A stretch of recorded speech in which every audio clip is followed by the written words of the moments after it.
আল্লাহু আকবার।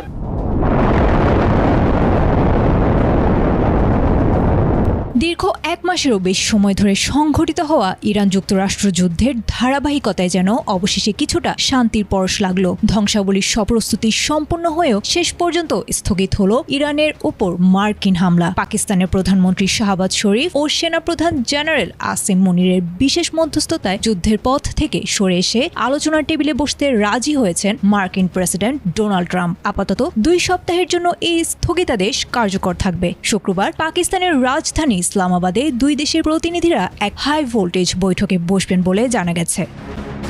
এই স্থগিতাদেশের নেপথ্যে বড় শর্ত জুড়ে দিয়েছেন ডোনাল্ড ট্রাম্প। তিনি স্পষ্ট জানিয়েছেন ইরানকে অবিলম্বে এবং সম্পূর্ণ নিরাপদভাবে আন্তর্জাতিক নৌপথ হরমুজ প্রণালী জাহাজ চলাচলের জন্য উন্মুক্ত করে দিতে হবে। ট্রাম্প নিজের সোশ্যাল মিডিয়া ট্রুথ সোশ্যালে বিষয়টি নিশ্চিত করে বলেছেন, পাকিস্তানের দেয়া বিশেষ প্রস্তাবের ভিত্তিতেই তিনি এই বিধ্বংসী হামলা আপাতত স্থগিত রাখার সিদ্ধান্ত নিয়েছেন।